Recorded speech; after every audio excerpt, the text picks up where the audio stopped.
안녕하세요, 여러분. 오늘 해설에서는 동아시아의 지정학 판도를 완전히 뒤흔들고 있는 아주 흥미로운 데이터를 하나 들여다보려고 합니다. 바로 아산정책연구원의 독점 여론조사 결과인데요. 수십 년간 축적된 이 데이터들을 보면요. 현재 동북아시아에서 일어나고 있는 거대한 패러다임의 전환이 아주 완벽하게 보입니다. 자, 지체할 것 없이 바로 본론으로 들어가 보죠. 아니, 대체 어떻게 된 일일까요? 뉴스에서나 볼 법한 사람이 개를 문 사건처럼 정말 믿기 힘든 여론조사 결과가 나왔거든요. 아시다시피 역사적으로 끊임없이 날을 세우던 한국인들이 갑자기 일본에 호감을 보이기 시작했다는 겁니다. 심지어 다카이치 사나에 같은 우파 성향의 일본 정치인을 세계에서 가장 인기 있는 리더 중 한 명으로 꼽기까지 했어요. 이게 도대체 어떻게 가능했을까요? 이 미스터리를 푸는 핵심 열쇠, 바로 중국에 있습니다. 다카이치 의원이 중국의 강압적인 외교에 아주 정면으로 맞서고 목소리를 높였기 때문이죠. 그러니까 아주 실용적인 우리 대중들에게 적의 적은 나의 친구다라는 그 오래된 격언을 생생하게 증명해준 셈입니다. 거대한 공동의 위협이 역사적인 앙숙마저 하나로 묶어버린 상황인 거죠. 첫 번째 섹션, 점증하는 중국의 위협입니다. 지난 10년 동안 중국을 향한 한국의 여론, 그야말로 걷잡을 수 없이 나빠졌습니다. 지난 25년 동안 양국이 맺어왔던 약간은 낭만적이었던 관계에 대한 환상이 이제는 완전히 산산조각 나버린 겁니다. 이 압도적인 선호도 격차를 한번 보세요. 미국을 선호한다는 응답이 무려 71.4%인데 중국은 고작 10.8%에 불과합니다. 진짜 어마어마한 차이죠. 도대체 왜 이렇게 됐을까요? 데이터를 들여다보면요. 중국 어선들의 끊임없는 불법 조업 문제, 그리고 잊을만 하면 터지는 군사적 경제적 압박들이 우리 대중들의 엄청난 반발을 샀기 때문입니다. 두 번째 섹션, 흔들림 없는 한미동맹입니다. 이런 중국의 위협이 만들어낸 또 하나의 거대한 나비 효과가 있거든요. 바로 한미동맹에 대한 지지율이 역사상 최고치를 찍었다는 겁니다. 여러분, 이 숫자 하나만 꼭 기억해 주세요. 97%입니다. 아산연구원 조사 결과 한국인의 97%가 한미동맹을 지지한대요.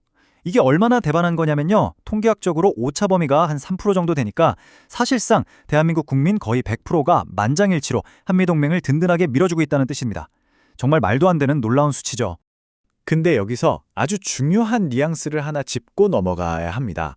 조사 결과를 보면 특정 미국 정치인들에 대한 호감도는 10점 만점에 2.91점 정도로 꽤 낮게 나오기도 했어요. 그러니까 우리 한국인들은 4년마다 바뀌는 변덕스러운 정치 풍향과 250년 역사를 가진 미국이라는 국가기관 자체를 아주 철저하게 분리해서 보고 있다는 겁니다. 일시적인 정치인보다는 굳건한 제도를 더 굳게 믿는 거죠. 세대 간의 인식 차이를 보면 상황이 더 재밌어집니다. 1980년대 학생운동을 이끌면서 주로 반일 성향, 그리고 중국에는 중립적인 성향을 띄었던 이른바 386 세대와 철저하게 한미동맹을 최우선으로 생각하는 오늘날의 실용주의적 대중이 아주 뚜렷하게 대비되고 있거든요. 여기서 진짜 흥미로운 포인트는 현재의 실용적인 정부가 과거의 낡은 이념적 틀에서 벗어나 바로 이 압도적 다수인 대중의 실용적인 목소리에 아주 적극적으로 귀를 기울이고 있다는 사실입니다. 세 번째 섹션, 전략적 유연성과 대만입니다. 이렇게 동맹에 대한 굳건한 믿음이 생기다 보니까 예전 같으면 한국 사회에서 입에 올리기도 힘들었던 아주 대담한 국방 시나리오들이 드디어 수면 위로 올라오고 있습니다. 자, 여기서 말하는 전략적 유연성, 이 대체 뭐냐? 쉽게 말해서 한반도에 있는 28,500명의 주한미군이 단순히 북한을 막는 데만 쓰이는 게 아니라 만약 대만 위기 같은 다른 지역 분쟁이 터졌을 때 그곳에도 투입될 수 있다는 뜻입니다. 주한미군을 더 큰 지역 안보 퍼즐의 중요한 한 조각으로 보기 시작했다는 거죠. 이게 시대에 따라 어떻게 변했는지 보면 정말 극적입니다. 2000년대 초반만 해도요. 럼스펠드 당시 미 국방장관이 백악관 조찬 자리에서 한국 대통령한테 이 아이디어를 툭 던졌다가 한국 측이 엄청나게 반발했었거든요. 완전 정치적 금기어였죠.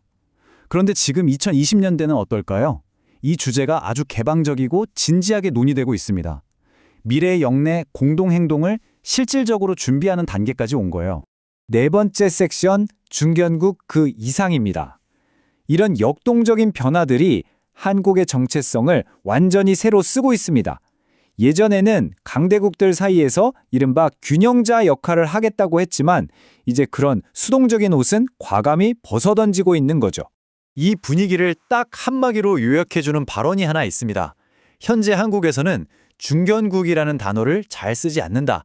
한국은 세계 속에서 자신의 자리를 발견했다. 이게 무슨 뜻이냐면요.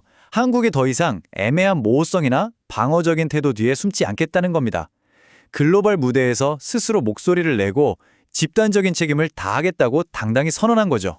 그럼 실제로 어떤 행동들을 하고 있을까요? 우선 유엔에서 북한 인권 결의안을 공동 제안했습니다. 과거 진보 성향 정부 시절을 떠올려보면 정말 이례적이고 파격적인 행도죠. 또 한국, 일본, 호주, 뉴질랜드가 뭉친 IP4 파트너십을 점점 더 키워가고 있고요. 심지어 아시아 지역의 집단 안보를 위한 아시아판 나토 같은 초기 논의에도 발을 담고 있습니다. 5번째 섹션, 한국의 핵 문제입니다. 자, 이제 지금 대한민국에서 가장 뜨거운 감자, 어쩌면 가장 도발적인 논쟁거리로 넘어가 보겠습니다. 현재 한국 국민의 무려 80%가 자체적인 핵무기 개발에 찬성하고 있습니다. 진짜 입이 떡 벌어지는 수치죠. 날로 고도화되는 북한의 군사적 위협 앞에서 느끼는 실존적인 불안감, 그리고 국제사회에서 우리 국가의 위상을 높이고 싶다는 강렬한 열망이 합쳐져서 이런 엄청난 지지율을 폭발시킨 겁니다. 하지만 여기서 아주 차가운 현실을 마주하게 됩니다. 바로 좋긴 한데 그렇지만 이라는 딜레마죠. 만약 우리가 진짜 핵을 만들었을 때 감당해야 할 무시무시한 경제 제재, 그리고 수출로 먹고 사는 우리나라의 국가 평판이 바닥으로 떨어진다는 현실적인 비용을 시민들이 꼼꼼히 따져보게 되면 어떻게 될까요? 찬성률이 80%에서 순식간에 30% 언저리로 뚝 떨어져 버립니다. 경제적으로 치러야 할 대가가 너무너무 크니까 한국의 전략가들도 대안을 찾기 시작했습니다. 바로 핵 잠재력이라는 아주 유연한 개념이죠. 이게 뭐냐면 일본처럼 언제든 마음만 먹으면 짧은 시간 안에 핵을 만들 수 있는 기술과 완전한 핵 연료 주기는 다 갖춰두되 당장 조립만 하지 않는 상태를 말합니다. 아예 미국의 전술핵을 한반도에 다시 들여오자는 얘기도 아주 심도 있게 나오고 있고요. 자, 지금까지 살펴본 내용을 쫙 모아놓고 보면요. 마지막으로 여러분께 아주 묵직한 질문 하나를 던지지 않을 수가 없습니다. 만약 한국이 예전에 수동적이고 중립적인 태도를 완전히 내던져버리고 아시아 영내 집단 안보를 이끄는 핵심 파워로 우뚝 선다면 글로벌 안보라는 이 거대한 체스판의 규칙은 과연 어떻게 다시 쓰이게 될까요? 이 엄청난 패러다임의 전환이 앞으로 동아시아의 지형을 어떻게 재편해 나갈지 우리 모두 두 눈을 크게 뜨고 지켜봐야 할 것 같습니다. 오늘 해설은 여기까지입니다. 감사합니다.